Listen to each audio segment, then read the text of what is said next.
Episode 2, Come on. The Shadow in the Talk to Static. The high-altitude air of the Atacama Desert was thin, Space doesn't cold, flicker. and usually silent. Not like but that. inside the observatory's control room, the hum of supercomputers felt like a frantic heartbeat. Dr. Eris Thorne stared at the massive monitors, her breath hitching.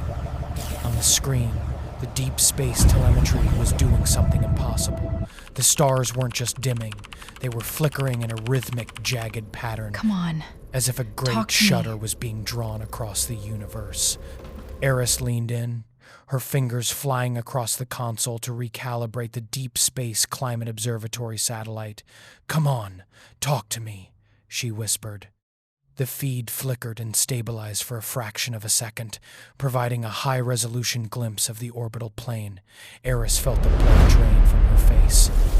The satellite's billions of dollars of human They're eating ingenuity it. weren't suffering from solar flares or mechanical lag. They were being swarmed.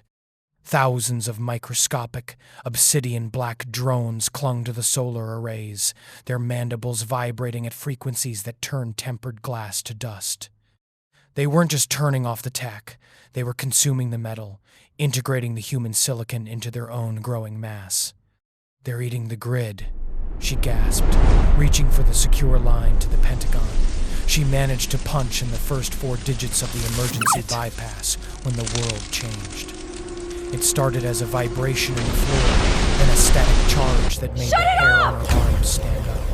Every screen in the room every suddenly system! turned a blinding, incandescent violet. From the pocket of her lab coat, her smartphone didn't ring, it shrieked.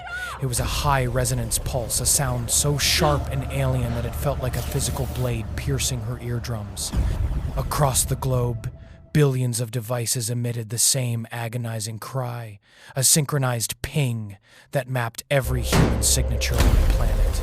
And then came the darkness. We're losing satellites The monitors globally. died. The lights flickered out. The global communication network, the digital nervous system of humanity, was severed in a single stroke. Eris stumbled toward the balcony, her ears ringing and her balance gone. She looked up at the Chilean sky.